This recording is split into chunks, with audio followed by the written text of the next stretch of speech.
Les habla Alejandro Cuevas Sosa. Me encuentro en Ciudad de México el 13 de febrero de 2024. En esta ocasión, 15ª presentación de esta serie, abordaremos el tema sobre bioenergemas ancestrales de los humanos terrestres apacibles. Conoceremos algunas de las opiniones del bioenergema de los humanos terrestres más antiguos que ubicamos y que los nombramos como los apacibles, más un antiquísimo sueño que años después nos narraron. Comencemos con una descripción que dice: comunicación bioenergemal del 18 de enero de 2024. Ruth describió cómo fue la apariencia física de los apacibles. Los apacibles fueron altos, en promedio hombres 2 metros y mujeres 1.8 metros, delgados y fuertes en su musculatura, muy ágiles, semejantes a algunos homínidos, ya que también podían subir árboles. Es decir, homínidos como los gorilas, chimpancés, orangutanes o bonobos. Los apacibles poseían pies y manos grandes, con 5 artejos y 5 dedos respectivamente. Tenían vellosidad corporal, unos más que otros, incluso en el rostro. También caminaban un poco encorvados. Tenían cabello áspero, abundante y no totalmente lacio, con ojos grandes, ceja poblada y con visión nocturna. El embarazo era único, aunque sí hubo también embarazos gemelares. Su apariencia fue semejante al conocido en la actualidad como Yeti o al reconocido como Pie Grande, pero estos son en apariencia más corpulentos. Los apacibles algunas veces también anduvieron en ambientes nevados. Hasta ahí esta descripción. Recordemos que las respuestas de los bioenergemas invitados van entre comillas. Biocomunicación llevada a cabo el 11 de abril de 2008. Bioenergemas humanos de los apacibles. ¿Qué quisieran decirnos de ustedes mismos? De pronto se observan aves muy coloridas y muchas plantas. Y los apacibles comentan: somos bioenergemas humanos que nos gustaba interactuar con las plantas, los animales y algunos minerales. Caminábamos mucho, nuestro cuerpo era fuerte, nos sentíamos con temor, pero también nos sentíamos protegidos por el bioenergema. Ahora somos bioenergema. ¿Consideran que en alguna etapa hubo más de una bioespecie humana o siempre ha existido una y la misma bioespecie? Nuestro bioenergema nos dice que solo ha existido una bioespecie humana. Desde su perspectiva bioenergemal, ¿cómo se explican ahora el origen de su bioenergema? Somos originados por la interacción de los diversos elementos de la naturaleza y con su respectiva bioenergía. Así se origina, por ejemplo, el fuego o el crecimiento de una semilla. Según ustedes, apacibles, ¿qué es el temor? La ausencia o no presencia del bioenergema. ¿Y qué es la agresión? Es una respuesta ante el miedo. Desde su perspectiva bioenergemal, ¿cómo se explican que el humano actual se haya transformado cada vez más en un destructor de la naturaleza y de sí mismo? El desarrollo natural de la neuromentego en el humano trajo como consecuencia el distanciamiento bioenergemal de la naturaleza que le rodea y de su propia naturaleza. El sedentarismo, como la agricultura, en el humano fue entendido inadecuadamente, pues le proporcionó comodidad, pero se alejó y se le olvidó que toda la naturaleza necesita de la interacción bioenergemal. Le dedicó y le dedica más tiempo a la neuromentego. Entonces se pasó del temor al miedo. El temor considerado como una señal de alerta y el miedo como una señal de vulnerabilidad y desconocimiento. Dejó de escuchar a la tierra, al agua, al fuego, al viento y se limitó a su neuromentego. Es decir, en el desarrollo de la neuromentego también participa el bioenergema, pero que interacciona con la naturaleza. Esto es, el sedentarismo y la dedicación a la neuromentego pudiera ser un obstáculo para el desarrollo de la naturaleza humana.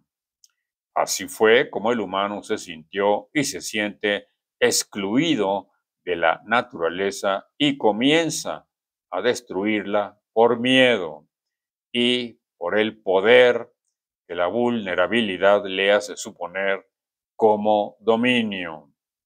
Y más se manifiesta cuando habla de civilización, entre comillas, intuyendo con ustedes, nos dicen, nuestro bioenergema nos dice que algunos humanos han menospreciado o confundido nuestras experiencias, nuestras acciones y en su momento nuestra forma de pensar. Nuestras acciones estaban principalmente guiadas por el bioenergema, de manera semejante a lo que ocurría en otras bioespecies. ¿Cómo consideran que se dio el paso de recolector-cazador a guerrero? Cazar, como lo nombran para nosotros, es buscar alimento y sobrevivir viendo de manera natural la elección de ese alimento. El sedentarismo exige que la neuromentego requiera de un espacio o territorio. Al querer dominar y permanecer en ese lugar por considerarlo fértil, surge la necesidad de agredir para defender ese espacio que ya no es de la naturaleza, sino de la neuromentego que lo habita. Así nos lo explicamos. ¿Cómo consideran que se dio el paso de bienes comunes a bienes privados? No había una noción ni de bienes ni de privatización. Teníamos respeto entre unos y otros, así se manifestaba la privacidad. Al necesitar de un espacio, la neuromentego se apropia de la naturaleza y de lo que pertenece a ésta, faltándole el respeto a la naturaleza. Deja de compartir y olvida la experiencia que la naturaleza misma compartió en el momento mismo de su origen. ¿Qué hizo que el humano intentara paulatinamente adueñarse de la naturaleza en general y de su entorno en particular? El humano, a partir de que su neuromentego le hace suponer que necesita de un espacio que debe defender, entre comillas, también comienzan a surgir otras necesidades que la neuromentego le impone. Así, el humano supone que su cuerpo es suyo, no es que no lo sea, pero no había la necesidad de pensarlo así, pues eso era natural. Pero después sintió esa necesidad porque el miedo aparecía, pues si él agredía para defender su territorio y era capaz incluso de acabar con la vida de otro humano, habría que temer por la propia vida y surgió el miedo a la muerte. También surgió el miedo a que lo que el humano cree poseer como alimento, agua, vestimenta, morada, se lo pudieran quitar, porque ya no lo comparte. Y como supone que otros se quisieran vengar, la neuromentego comienza a pensar en situaciones o vivencias que hasta ese momento no tenía necesidad.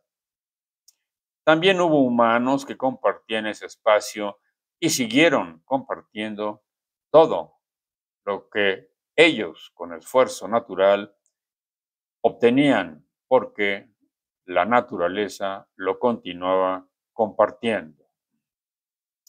¿Cómo consideran que se dio el paso de igualdad a desigualdad entre los humanos? La explicación es la misma. La neuromentego del humano lo ha apartado de la naturaleza y lo ha hecho suponer que las diferencias son poder y dominio sobre lo que le rodea. Así surgen también los desacuerdos y por lo tanto las imposiciones y el sometimiento, como en la vida de los guerreros. ¿Cómo consideran que surgió la noción de sobrenatural y con qué finalidad surgió esa noción? Lo sobrenatural es un término muy elaborado, es decir, surge para una neuromentego más desarrollada, no solo temerosa, sino también vulnerable y con la necesidad y deseo de ser protegida. La neuromentego entonces comienza a elaborar ideas que la ayuden a contrarrestar todas sus vulnerabilidades o miedos y que según sus temores son los eventos e ideas sobrenaturales que ha necesitado crear o construir para protegerse. Sin embargo, la neuromentego no ha podido recobrar la tranquilidad y al darse cuenta que solo ha creado ideas, los humanos han tenido que enfrentarse unos a otros, suponiendo así vencer sus miedos y crean una nueva idea a la que llaman justicia. ¿Están diciendo que en ustedes esa noción de lo sobrenatural aún no había surgido? Sí, no había surgido, existía el temor y los miedos únicamente. El bioenergema nos protegía o nos sentíamos protegidos por el bioenergema y como el efecto era inmediatamente tranquilizador, así permanecíamos. Es así como se sienten ahora en el universo bioenergemal. Exacto, así es como nos sentimos ahora en el universo bioenergemal. ¿Cómo consideran que surgieron las nociones de magia y hechicería? La magia y la hechicería también son como antecedente de la noción de lo sobrenatural, solo que tanto en la magia como en la hechicería los recursos utilizados son principalmente los de la naturaleza, pero de igual manera son desvirtuados por la neuromentego, pues les proporcionan funciones o reacciones sobrenaturales que solo la neuromentego puede propiciar o imaginar. ¿Pudieran la magia y la hechicería entonces considerarse como una elaborada reacción para tratar de fortalecer a la neuromentego débil y sometida o para debilitar a la neuromentego presuntamente fuerte y poderosa? Así ocurre con la neuromentego. Así es de flexible y manipulable. Esperamos estar usando las palabras correctamente. Muy bien aplicadas, les comentamos. Es decir, finalmente tan vulnerable la neuromentego sometida y débil como la neuromentego presuntamente fuerte y poderosa. ¿De acuerdo? La neuromentego únicamente puede sentirse fortalecida cuando está en biocomunicación con el bioenergema. Por eso, cualquier idea que en apariencia fortalece a la neuromentego, el humano es capaz de notar que la neuromentego lo hace nuevamente vulnerable con otra idea, incluso si esta es tranquilizadora. Es un círculo vicioso. Sí, es un círculo vicioso que por miedo la humanidad no quiere dejar. ¿Qué papel desempeñaban la mujer y el hombre en su comunidad? Es muy bella pregunta porque hace que recordemos. Decíamos que hombres y mujeres colaborábamos en tareas semejantes o en las mismas tareas por hacer.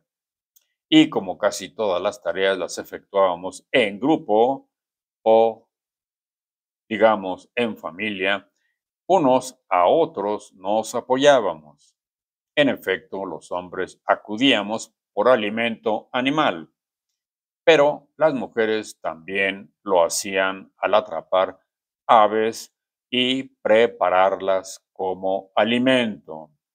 El cazar fue una tarea en la que la neuromentego suele enajenarse u obsesionarse. ¿Qué es la libertad para ustedes? Ahora quieren hablar del bioenergema. La libertad es la sensación y manifestación del bioenergema. Así es como, por ejemplo, los sentidos se adaptan a las diferentes circunstancias en las que se encuentran y pueden ver en la oscuridad y pueden escuchar en el silencio y pueden tocar y oler con los ojos cerrados y con las manos quietas y pueden descansar y sentirse alegres. Pueden sentirse libres permaneciendo con su bioenergema. En ese momento, el bioenergema está libre para crear. ¿Qué opinan del estado actual de la humanidad?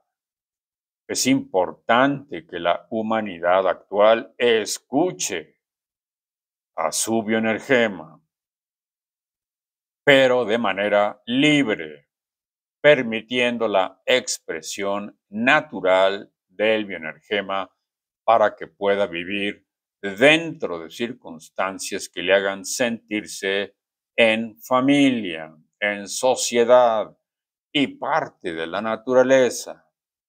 Vivir así no dejarían de ser humanos civilizados. Muy al contrario, Así podrían considerarse y considerarnos civilizados. ¿Qué diferencias encuentran entre ustedes y el humano actual? Por supuesto, hay muchas diferencias dadas por la Neuromentego y una de ellas es que insistimos que el humano actual se ha alejado de su bioenergema y de la biocomunicación que puede establecer con los bioenergemas de la naturaleza. Eso los ha llevado a valorar más lo biomaterial que lo bioenergemal, sea en la ciencia, sea en la política u otras prácticas.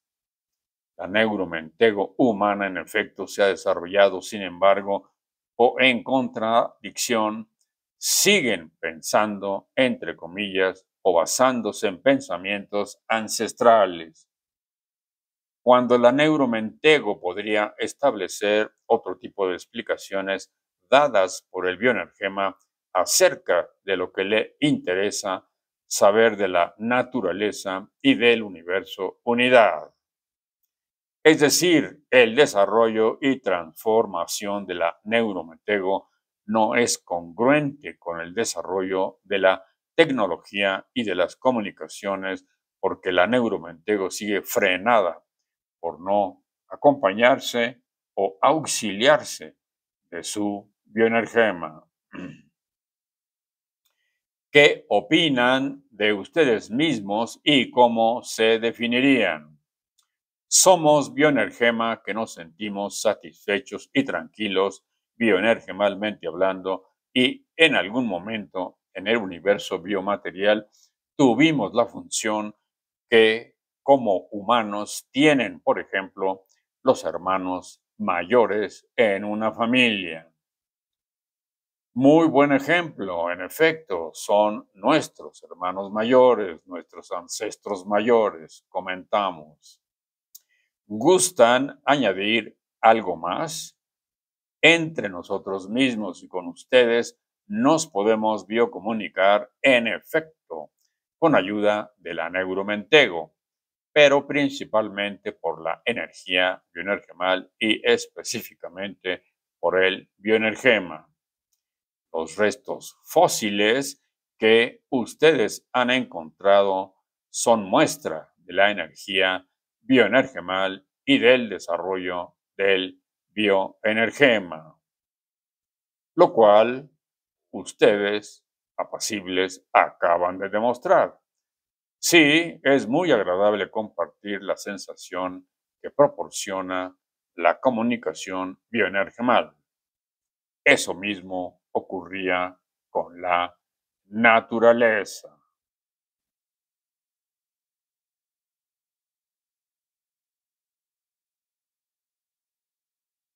Invitamos al bioenergema de un estudioso de las comunidades ancestrales o etnólogo, quien hizo la travesía en balsa de la costa de Perú a la Polinesia, en un viaje de 7.000 kilómetros impulsado solo por las mareas, las corrientes marinas y el viento, y narra esa travesía en un libro titulado Kon-Tiki.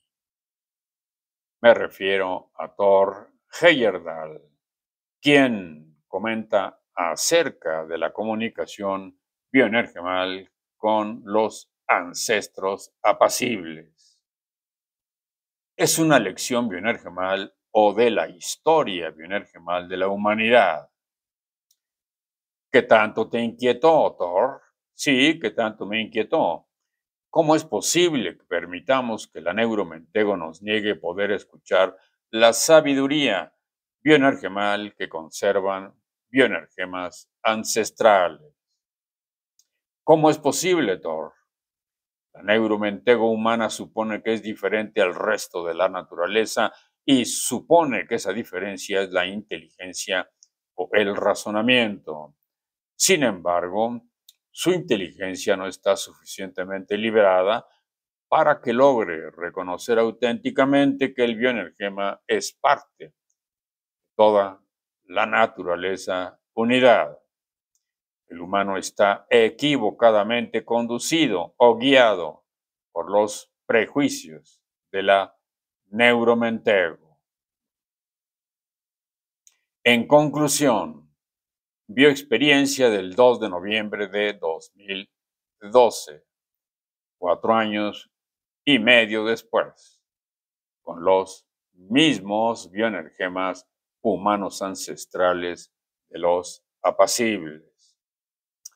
Antes de enterarnos de su sueño, hacemos un comentario.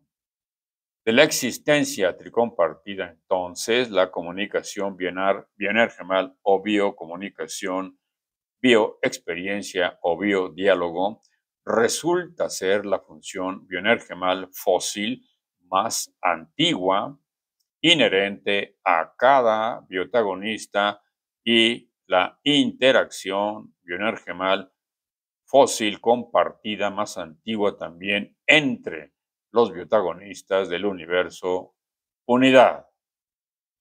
La comunidad de bioenergemas fósiles de los humanos terrestres apacibles con los que nos hemos biocomunicado nos hicieron intuir un sueño que llamamos sueño bioenergemal fósil.